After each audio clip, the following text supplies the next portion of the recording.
blessing today.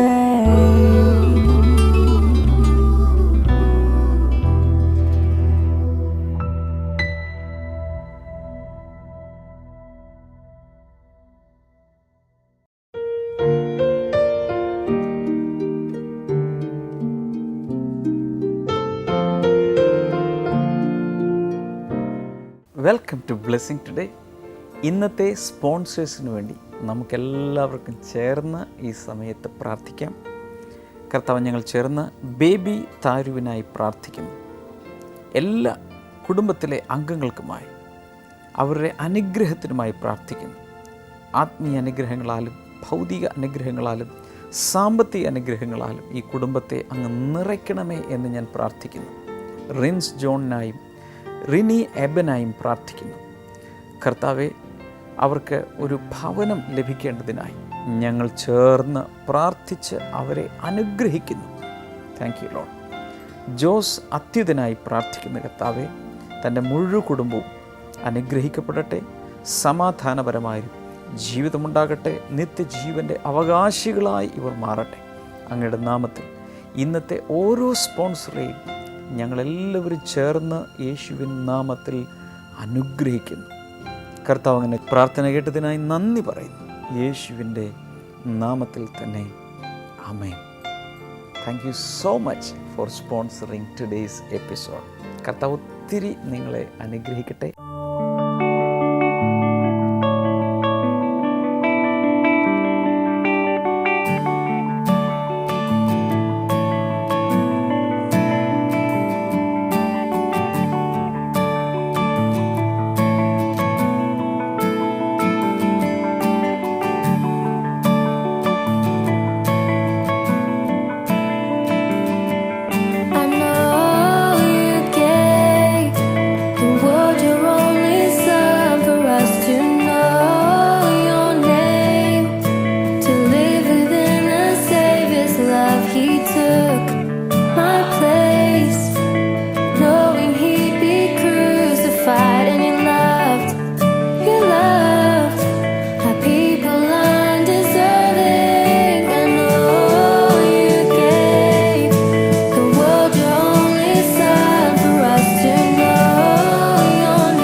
ഇന്നത്തെ miracles ടുഡേയിലേക്കും അതുപോലെ വചന ശുശ്രൂഷയിലേക്കുമാണ് ഇനി നമ്മൾ പോകുന്നത്. വളരെ ഓപ്പൺ ഹാർട്ടോടുകൂടെ പ്രാർത്ഥനയോടുകൂടെ തുറന്നുള്ള ഓരോ ഐറ്റവും കാണുക. ഈ പ്രോഗ്രാമിൻ്റെ അവസാനം ഞാൻ നിങ്ങൾക്ക് വേണ്ടി പ്രാർത്ഥിക്കും.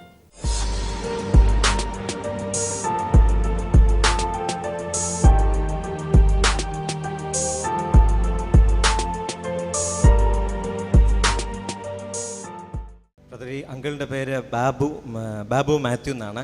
അദ്ദേഹം കോഴഞ്ചേരി തൊട്ടടുത്താണ് അദ്ദേഹത്തിൻ്റെ വീട്. അദ്ദേഹം 30 വർഷമായിട്ട് അദ്ദേഹം മദ്യപാനത്തിന് അടിമയായിരുന്നു. 30 വർഷമായിട്ട്. 30 വർഷം. അതെ. പല പ്രാവശ്യം ആഗ്രഹിച്ചിട്ടുണ്ട്, പക്ഷേ നടന്നില്ല. എന്നാൽ ഇതിനു മുമ്പ് നമ്മുടെ കോലത്ത് ഓഡിറ്റോറിയത്തിൽ വെച്ച് നടന്ന ബ്ലെസ്സിങ് ഫെസ്റ്റിവൽ അദ്ദേഹം വന്നു. വന്ന സമയത്ത് അദ്ദേഹത്തിൻ്റെ ഒരു കൈ ഉയർത്താൻ കഴിയില്ലായിരുന്നു. കൈ ഒട്ടും ഉയർത്താൻ കഴിയാതെ വളരെ ഭാരപ്പെട്ടാണ് വന്നപ്പോഴും അദ്ദേഹം മദ്യപം എന്നാൽ അവിടെ വന്നപ്പോൾ തന്നെ അദ്ദേഹത്തിൻ്റെ മദ്യപാനം അന്ന് പൂർണ്ണമായും മാറി. അതോടൊപ്പം തന്നെ അദ്ദേഹത്തിൻ്റെ ആ കൈ ഉയർത്താൻ കഴിയാതിരുന്നത് പൂർണ്ണ സൗഖ്യമായി എന്നാണ് അദ്ദേഹം സാക്ഷ്യം പറയുന്നത്. അത് എത്ര നാൾ മുമ്പാണ് ഈ രോഗസൗഖ്യം? 6 മാസത്തിന് മുമ്പാണ് മദ്യപാനം നിർത്തിയത്. കൈ ഉയർത്താൻ സാധിച്ചു. ഈ കൈ ഉയർത്താൻ പറ്റില്ലായിരുന്നു. ഇപ്പോൾ ഉയർത്തിയാ പിടിച്ചിരിക്കുന്നത്.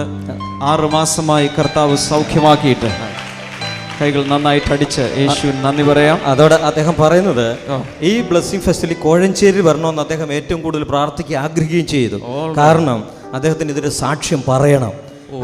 അതെ, 30 വർഷമായിട്ട് തനിക്ക് മദ്യപാനത്തിൽ നിന്ന് ഒരു മാറ്റം കിട്ടിയില്ല. എന്നാൽ ഈ ബ്ലെസ്സിങ് ഫെസ്റ്റിവൽ വന്നു, പ്രാർത്ഥിച്ചു. ദൈവം അദ്ദേഹത്തിന് ചെയ്ത വലിയ ഉപകാരം ജനമധ്യേ അദ്ദേഹത്തിന് ഘോഷിക്കണമെന്നുള്ള ആഗ്രഹം അദ്ദേഹം പറയുന്നത് ഇത് ബ്ലെസ്സിങ് ഫെസ്റ്റിവലിൻ്റെ ഏറ്റവും കൂടുതൽ ആഗ്രഹിച്ചൊരു വ്യക്തി അദ്ദേഹമാണെന്ന്. സമൂഹത്തെ കാർന്നു തിന്നുന്ന ഒന്നാണ് മദ്യപാനം. അനേക കുടുംബങ്ങളെ കണ്ണുനീരിലാഴ്ത്തുന്ന, കടക്കെണിയിലാഴ്ത്തുന്ന ഒരു സംഭവമാണ്.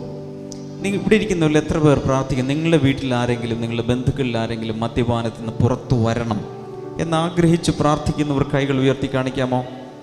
ഒരു സാക്ഷി ഇവിടെ നിൽക്കും. നിങ്ങൾ കൈകൾ താഴെ ഇടല്ലേ, നമ്മൾ ഒരുമിച്ച് പ്രാർത്ഥിക്കാൻ പോവുകയാണ്. ഒരു സാക്ഷ്യം, 30 വർഷം 3 പതിറ്റാണ്ടുകൾ മദ്യപാനത്തിന് അടിമയായ വ്യക്തി 6 മാസമായി മദ്യപാനം പൂർണ്ണമായി ഉപേക്ഷിച്ച് ഇന്ന് നിൽക്കുമ്പോൾ, അങ്ങനെ പ്രാർത്ഥിക്കുന്നവരെല്ലാം കൈകൾ ഉയർത്തിയാലും ഈ സാക്ഷ്യം കണ്ടുകൊണ്ടിരിക്കുന്ന നിങ്ങളുടെ ജീവിതത്തിലും കർത്താവ് ഒരു അത്ഭുതം ചെയ്യും. നിങ്ങൾക്ക് വേണ്ടിയോ മറ്റാർക്കെങ്കിലും വേണ്ടിയോ മദ്യപാനത്തിൽ നിന്ന് പുറത്തു വരാൻ പ്രാർത്ഥിക്കുന്നെങ്കിൽ യേശുവിൻ്റെ നാമത്തിൽ അത് വളരെ എളുപ്പത്തിൽ സാധ്യമാണ്. ഇപ്പോൾ ഞങ്ങൾ ഒരുമിച്ച് പ്രാർത്ഥിക്കുന്ന കുടുംബങ്ങളെ ഗ്രസിച്ചിരിക്കുന്ന മദ്യപാനം ഇപ്പോൾ മാറിപ്പോകട്ടെ. മദ്യത്തിന് അടിമകളായവർ ഇപ്പോൾ യേശുവിൻ നാമത്തിൽ സ്വതന്ത്രമാകട്ടെ. യോഹന്നാൻ 8-ാം അധ്യായം 31 മുതൽ താഴേക്കുള്ള വാക്യങ്ങൾ പറഞ്ഞിരിക്കുന്നത് പോലെ പുത്രൻ നിങ്ങൾക്ക് സ്വാതന്ത്ര്യം നൽകിയാൽ നിങ്ങൾ സാക്ഷാൽ സ്വതന്ത്രരാകും. ഇപ്പോൾ യേശുവിൻ നാമത്തിൽ ഞങ്ങൾ ഒരുമിച്ച് പ്രാർത്ഥിക്കുമ്പോൾ മദ്യപാനികൾ സ്വതന്ത്രരാകട്ടെ, കുടുംബങ്ങൾ മേൽഗതി പ്രാപിക്കട്ടെ, ദൈവത്തിൻ്റെ നാമം മഹത്വപ്പെടട്ടെ. യേശുവിൻ നാമത്തിൽ തന്നെ ആമേൻ, ആമേൻ. കർത്താവ് ഈ അങ്കിളിനെ അനുഗ്രഹിക്കുന്നു. ഇന്ന് പരസ്യമായി യേശുവിനെ ഉയർത്തിയതുകൊണ്ട് തൻ്റെ ജീവിതത്തിൽ ഇനി മുതൽ ഇതുവരെ ഇല്ലാത്ത ഉയർച്ചകൾ ഉണ്ടാകട്ടെ.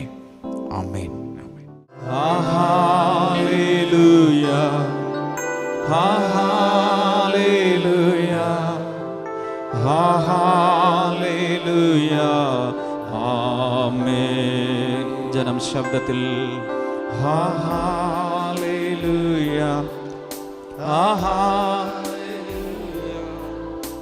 ഹല്ലേലൂയ, ആമേൻ. യേശു മാത്രം മതി, യേശു മാത്രം മതി, യേശു മാത്രം മതി, യേശു മാത്രം മതി എനിക്ക്, യേശു മാത്രം മതി, യേശു മാത്രം മതി, യേശു മാത്രം. അങ്ങനെ തീരുമാനിക്കുന്നവർ കൈകൾ ഉയർത്തി വീശി പാടിയാല് യേശു മാത്രം മതി. കൂടുതൽ ശബ്ദത്തിൽ യേശു കേൾക്കട്ടെ, സാത്താൻ കേൾക്കട്ടെ, മനുഷ്യർ കേൾക്കട്ടെ, ലോകം മുഴുവൻ കേൾക്കട്ടെ, എനിക്ക് യേശു മതി. യേശു, യേശു, യേശു മാത്രം മതി എനിക്ക്.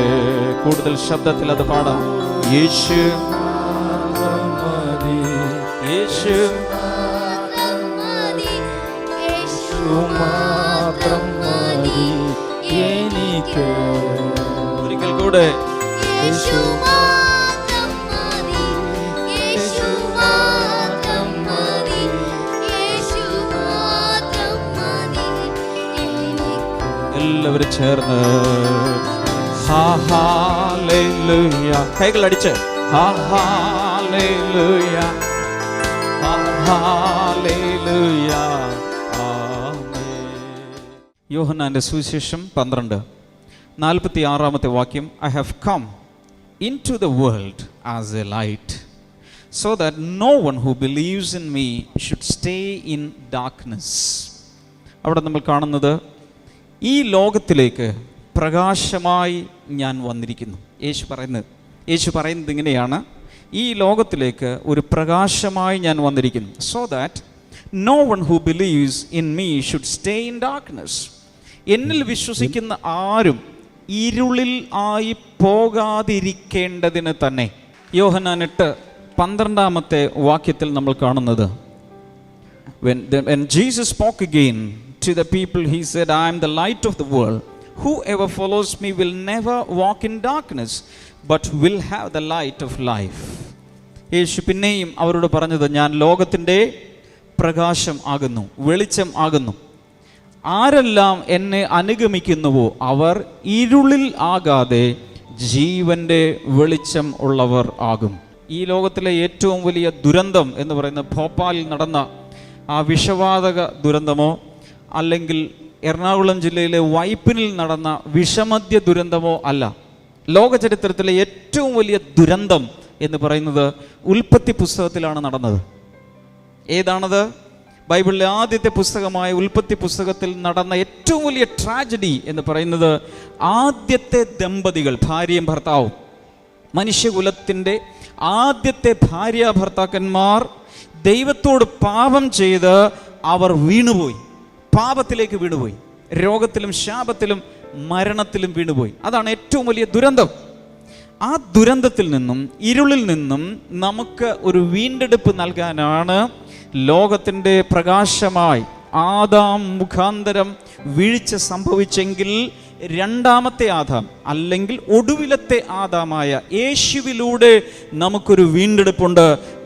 വീണുപോയെങ്കിൽ, ആദ്യത്തെ ആദാമിലൂടെ സകലരും വീണുപോയെങ്കിൽ ഒടുക്കത്തെ ആദാമിലൂടെ നമുക്കൊരു ഉയർച്ചയുണ്ട്. എത്ര പേർ കൈകൾ വീശി ഹല്ലേലൂയ പറയും? ഹല്ലേലൂയ. അതുകൊണ്ട് യേശുവിലൂടെയാണ് വലിയ ഉയർച്ച നമുക്ക് കർത്താവ് നൽകാൻ പോകുന്നത്. യോഹന്നാന്റെ സുവിശേഷം കുറിച്ചെടുക്കുന്നവർ കുറിച്ചു വെക്കണം. ഈ യോഹന്നാന്റെ സുവിശേഷം 17 വാക്യം നമ്മൾ വായിക്കുന്നത്, For you granted him authority over all people, that he might give eternal life to all those who have given him. അങ്ങ് അവന് നൽകിയിട്ടുള്ള എല്ലാവർക്കും അവൻ നിത്യജീവൻ കൊടുക്കേണ്ടതിന് സകല മനുഷ്യരുടെയും മേൽ അവൻ അധികാരം നൽകിയിരിക്കുന്നു. യേശുവിന്റെ പ്രത്യേകത, യേശുവിന്റെ അടുക്കലേക്ക് വരുന്ന എല്ലാവർക്കും അവൻ നിത്യജീവൻ നൽകും. ഹല്ലേലൂയ. ഇപ്പോൾ ഈ ഇരിക്കുന്ന എല്ലാവരും, ഇവിടെ ഇരിക്കുന്ന സകലരും പല പ്രായത്തിലുള്ളവരാണ്. 10 വയസ്സിൽ താഴെയുള്ള പലരും ഇവിടെ ഇരിപ്പുണ്ട്. 10 വയസ്സിൽ താഴെയുള്ളവർ, 10 വയസ്സിന് മുകളിലുള്ളവരുണ്ട്, 20 വയസ്സിന് മുകളിലുള്ളവരുണ്ട്, 50 മുകളിലുള്ളവരുണ്ട്, 80 മുകളിലുള്ളവരിവിടെ കാണും. പല പ്രായത്തിലുള്ളവരുണ്ട്. ഏത് പ്രായക്കാരും അവരുടെ സമയം കഴിയുമ്പോൾ ഈ ഭൂമിയിൽ നിന്ന് ഗുഡ് ബൈ പറഞ്ഞ് പൊക്കോളണം. അത്രയേ ഉള്ളൂ ഇവിടുത്തെ ജീവിതം.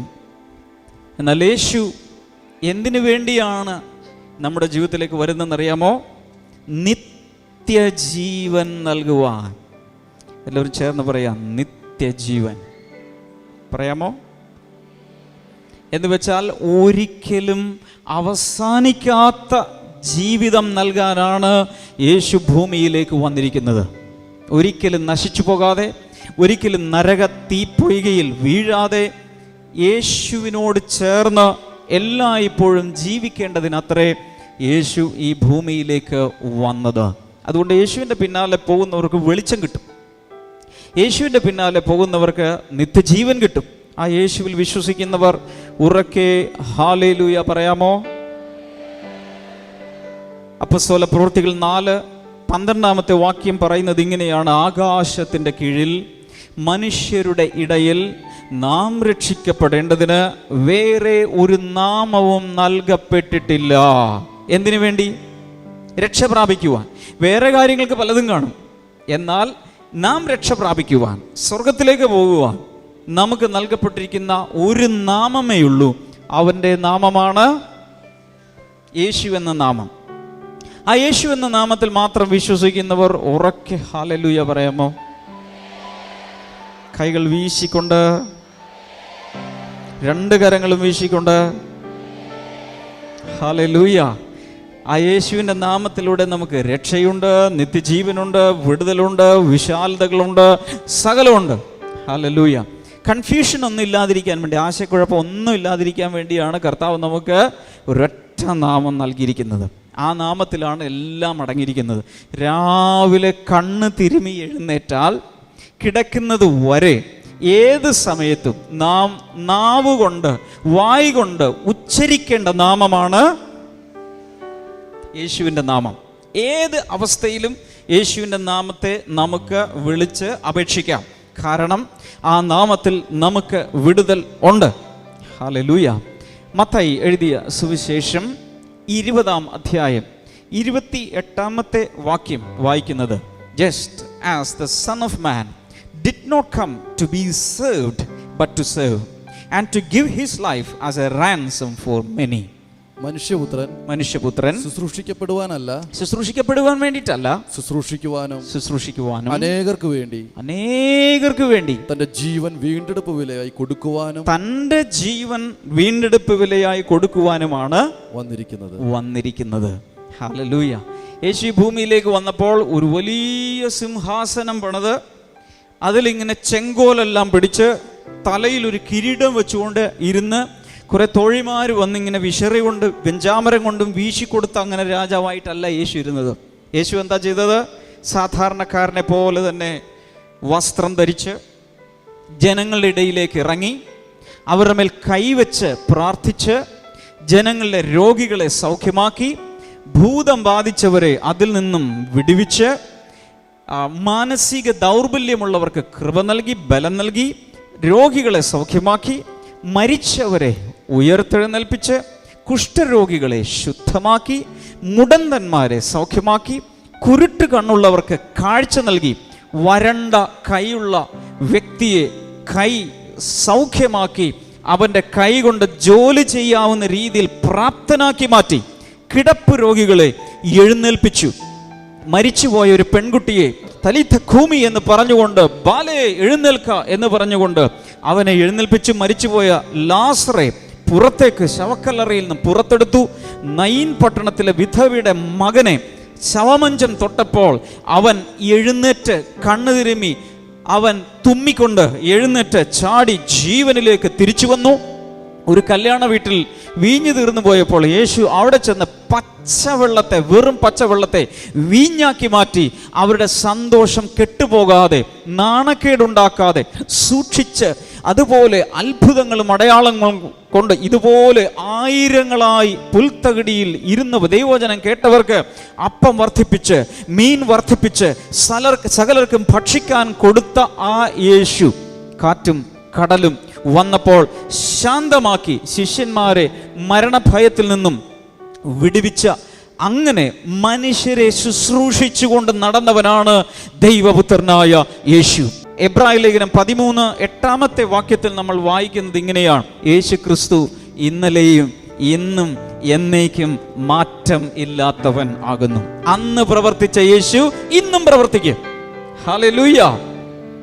വലതുകരം ഉയർത്തി ഉറക്കെ പറഞ്ഞാലും യേശു ക്രിസ്തു ഇന്നലെയും ഇന്നും എന്നേക്കും മാറ്റമില്ലാത്തവനാകുന്നു.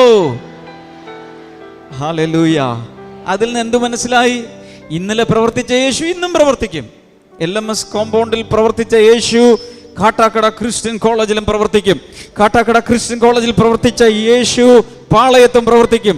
പാളയത്തിൽ പ്രവർത്തിക്കുന്ന യേശു കൊച്ചിയിലും പ്രവർത്തിക്കും. എന്നും എന്നേക്കും ഒരുപോലെ മാറ്റമില്ലാതിരിക്കുന്ന യേശു എല്ലായ്പ്പോഴും നമുക്ക് വേണ്ടി പ്രവർത്തിച്ചുകൊണ്ടിരിക്കും. ഹല്ലേലൂയ. യേശു വന്നത് മനുഷ്യരെ ശുശ്രൂഷിക്കാൻ വേണ്ടിയിട്ടാണ്. ശുശ്രൂഷ ഇങ്ങോട്ട് മേടിക്കാനല്ല, ശുശ്രൂഷിക്കാൻ വേണ്ടി യേശു വന്നു. ഇന്ന് എത്ര പേർ തീരുമാനമെടുക്കും, ഞാൻ യേശുവിൻ്റെ കുഞ്ഞാണ്, ഞാൻ യേശുവിൻ്റെ പൈതലാണ്, അതുകൊണ്ട് യേശുവിനെ പോലെ ഞാനും ശുശ്രൂഷിക്കാം? അങ്ങനെ ആഗ്രഹമുള്ളവർ കൈ ഉയർത്തി കാണിക്കാമോ? യേശുവിനെ പോലെ മറ്റുള്ളവരെ ശുശ്രൂഷിക്കാൻ ആഗ്രഹമുള്ളവർ കൈ ഉയർത്തി കാണിക്കാമോ? കൈ താഴെ ഇടാം. ചില മനുഷ്യർ ആമയെ പോലെയാണ് ജീവിക്കുന്നത്. ആമ സഞ്ചരിക്കുന്നത് കണ്ടിട്ടുണ്ടോ? ആമ വെള്ളത്തിൽ കൂടെ പോകുന്നത് കണ്ടിട്ടുണ്ടോ? കരയിലൂടെ പോകുന്നത് കണ്ടിട്ടുണ്ടോ? 2 കൈ കൊണ്ട് ഇങ്ങനെ എന്ന് വെച്ചാൽ എല്ലാം എനിക്ക് വേണ്ടി മാത്രം വാരി പിടിക്കും. എന്നാൽ നമ്മൾ ആരും ആമവിശ്വാസികളാകരുത്. അടുത്തിരിക്കുന്ന ആളോട് പറഞ്ഞ്, നീ ഒരു ആമവിശ്വാസിയാകരുത്. ഹല്ലേലൂയ. ആമവിശ്വാസി എങ്ങനെയാ ജീവിക്കുന്നത്? അവരവർക്ക് വേണ്ടി മാത്രം, വേറെ ആർക്കും ഒന്നുമില്ല, എനിക്ക് മാത്രം. അനുഗ്രഹം എനിക്ക്, പിന്നെ പാട്ട് എനിക്ക്, ആരാധന എനിക്ക്, ബ്ലെസ്സിങ് ഫെസ്റ്റിവലും എനിക്ക്, ബ്ലെസ്സിങ് ടുഡേയും എനിക്ക്, വേറെ ആരോടും ഞാൻ പറയില്ല, സാക്ഷ്യം പറയില്ല. ഒത്തിരി അനുഗ്രഹങ്ങൾ കിട്ടിയിട്ടുണ്ട്, പക്ഷേ സാക്ഷ്യമൊന്നും പറയില്ല, കാരണം ആരെങ്കിലും കണ്ടാലോ. അതൊക്കെ ആമവിശ്വാസികളാണ്. എന്നാൽ സ്വാർത്ഥതയില്ലാത്തവർ യേശുവിനെ പോലെയാണ് ജീവിക്കുന്നത്. അവരുടെ കൈകൾ അവരവർക്ക് വേണ്ടി മാത്രമുള്ളതല്ല. ആശുപത്രികളിലേക്ക് ചെന്ന്, രോഗികളുടെ അടുക്കിലേക്ക് ചെന്ന് അവർ കൈവച്ച് പ്രാർത്ഥിക്കും. അയ്യോ അത് വലിയ വലിയ ബ്രദർമാർക്കുള്ളതല്ല. No no no no. Bible പറയുന്ന വിശ്വസിക്കുന്നവരാൽ ഈ അടയാളങ്ങൾ നടക്കും. നിങ്ങൾ വിശ്വസിക്കാമെങ്കിൽ നിങ്ങളിലൂടെ നടക്കും. ഹല്ലേലൂയ. എനിക്ക് യേശുവിനെ ഭയങ്കര ഇഷ്ടമാണ്. കാരണം എന്തെന്നറിയാമോ? യേശു കർത്താവ് ഒരിക്കൽ ഇങ്ങനെ പറഞ്ഞു, യോഹന്നാൻ 12 എൻ്റെ വിശ്വാസം. ഇങ്ങനെ പറഞ്ഞു, ഞാൻ പിതാവിൻ്റെ അടുക്കിലേക്ക് പോയി കഴിഞ്ഞാൽ ഞാൻ ചെയ്തതിനേക്കാൾ അധികം നിങ്ങൾ ചെയ്യും. ഹല്ലേലൂയ. അടുത്തിരിക്കുന്ന ആളോട് പറഞ്ഞ, കുശുമ്പില്ലാത്ത യേശു, അസൂയയില്ലാത്ത യേശു, യേശു ചെയ്തതിനേക്കാൾ വലിയ ശുശ്രൂഷ ചെയ്തോളാൻ യേശു നമുക്ക് ലൈസൻസ് തന്നിരിക്കുകയാണ്. ചിലരൊക്കെ പറയും, പിന്നെ യേശു പോലും ചെയ്തിട്ടില്ലല്ലോ ഇതൊക്കെ, പിന്നെ എന്തിനാ നിങ്ങളിത് ചെയ്യുന്നത്? ആ യേശു എന്താ പറഞ്ഞത്? ഞാൻ ചെയ്തതിനേക്കാൾ വലുത് എന്നിൽ വിശ്വസിക്കുന്നവർ ചെയ്യും.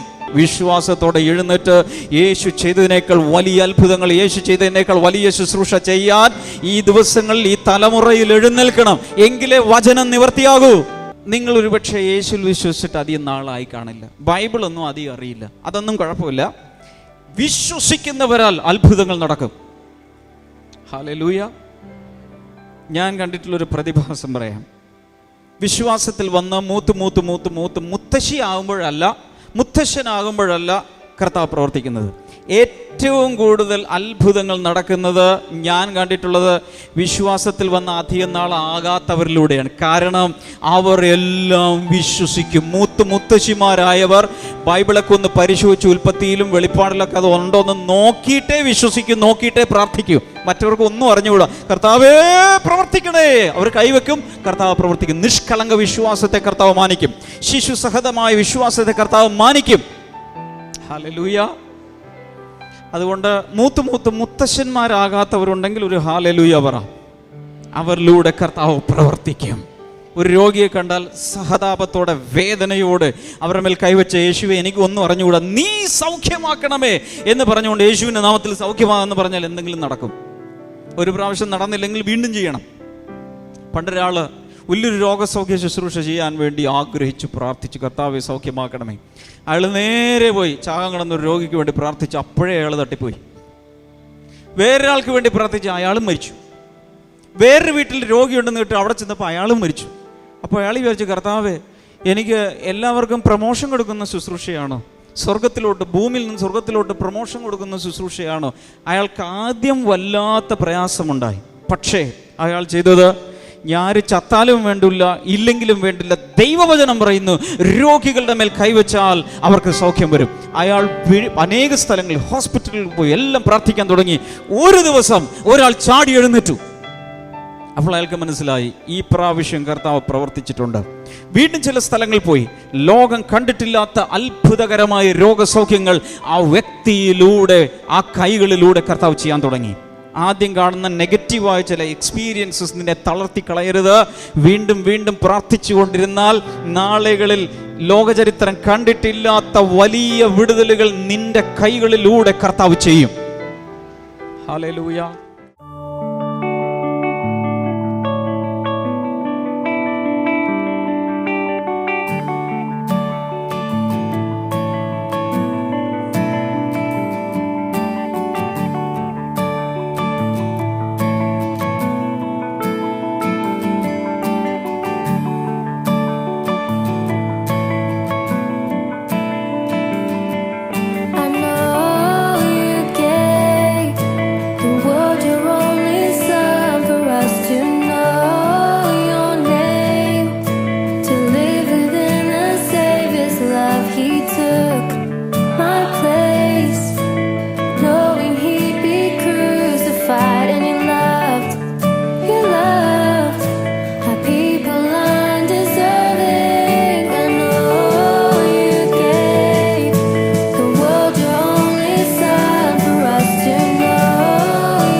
ഈ സമയത്ത് ഞാൻ നിങ്ങൾക്ക് വേണ്ടി പ്രാർത്ഥിക്കാൻ പോവുകയാണ്.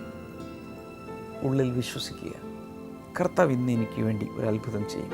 യേശുവിൻ്റെ നാമത്തിൽ ആർത്രൈറ്റിസ് സൗഖ്യമാകട്ടെ. സന്ധിവാതം യേശുവിൻ്റെ നാമത്തിൽ ഇപ്പോൾ സൗഖ്യമാകട്ടെ. In the mighty name of Jesus. അതുപോലെ സൈനസൈറ്റിസ്, കൊടിഞ്ഞു പോലെയുള്ള തലവേദനകൾ യേശുവിൻ്റെ നാമത്തിൽ അത് സൗഖ്യമാകട്ടെ. രക്തത്തിലെ ഘടകങ്ങളിൽ വലിയ വ്യത്യാസമുള്ള ചില വ്യക്തികൾ, നിങ്ങളുടെ കയ്യിൽ ലാബിൽ ടെസ്റ്റ് ചെയ്തതിൻ്റെ റിപ്പോർട്ട് ഇരിപ്പുണ്ട്. നിങ്ങളിങ്ങനെ വല്ലാതെ വിഷമിച്ചുകൊണ്ടിരിക്കുക. എന്നാൽ യേശുവിൻ്റെ നാമത്തിൽ അത് നോർമൽ സ്ഥിതിയിലേക്ക് വന്ന് ചേരട്ടെ എന്ന് ഞാൻ പ്രാർത്ഥിക്കുന്നു. In Jesus name. കിഡ്നി സ്റ്റോണുകൾ യേശുവിൻ്റെ നാമത്തിൽ മാറിപ്പോകട്ടെ, പൂർണ്ണ സൗഖ്യം ഉണ്ടാകട്ടെ. ഡയാലിസിസ് ചെയ്തുകൊണ്ടിരിക്കുന്നവർ, കർത്താവ് കിഡ്നി ഫങ്ഷൻ ചെയ്യാത്തവർ, യേശുവിൻ്റെ നാമത്തിൽ ഇപ്പോൾ അവർക്ക് സൗഖ്യം ഉണ്ടാകട്ടെ. Thank you Lord. Prostate gland യേശുവിൻ്റെ നാമത്തിൽ ഇപ്പോൾ കർത്താവെ സൗഖ്യമാകട്ടെ. എല്ലാവിധ ക്യാൻസറുകളും സൗഖ്യമാകട്ടെ. കുഞ്ഞുങ്ങളില്ലാത്തവർക്കായി ഞാൻ പ്രാർത്ഥിക്കുന്നു. ദൈവികമായൊരു അത്ഭുതത്താൽ അവർക്ക് കുഞ്ഞുങ്ങൾ ഉണ്ടാകട്ടെ. കർത്താവ് ഈ സമയത്ത് ഈ കൊച്ചു പ്രാർത്ഥനയിൽ വലിയ അത്ഭുതങ്ങൾ നടക്കട്ടെ. കൂടെ കൂടെ തലചുറ്റി വീഴുന്നൊരു വ്യക്തിയെ കർത്താവ് ഈ സമയത്ത് സൗഖ്യമാക്കുന്നു. Thank you Lord. കർത്താവെ തിരുനാമത്തിൽ കർത്താവ് അങ്ങയുടെ ജനത്തെ അനുഗ്രഹിക്കുന്നു. യേശുവിൻ്റെ നാമത്തിൽ തന്നെ ആമേൻ. കർത്താവ് ധാരാളമായി അനുഗ്രഹിക്കട്ടെ. നാളെ നമുക്ക് വീണ്ടും കാണാം. God bless you. Bye. Bible and യുയിലേക്ക് സ്വാഗതം. ഇന്നത്തെ ചോദ്യം ഇതാണ്: യേശു തന്റെ ശിഷ്യന്മാർക്ക് വേണ്ടി എപ്പോഴാണ് ഭക്ഷണം പാകപ്പെടുത്തിയത്? When did Jesus cook for the disciples? Options: A അന്ത്യ അത്താഴവേളയിൽ, ബി പുനരുദ്ധാനത്തിന് ശേഷം, സി കബർനഹൂമിലെ ഒരു പ്രഭാതത്തിൽ, ഡി മലയിലെ പ്രസംഗത്തിന് മുമ്പ്.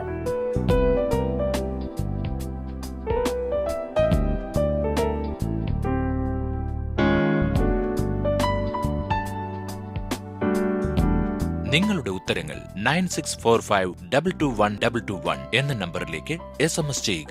SMS ചെയ്യേണ്ട format BT space option A, B, C or D. ശരിയുത്തരം അയക്കുന്നതിൽ നിന്ന് 5 പേരെ ഞങ്ങൾ സെലക്ട് ചെയ്ത് ഓയം ബുക്സ് നൽകുന്ന ഒരു അടിപൊളി സമ്മാനം അയച്ചു തരുന്നതായിരിക്കും.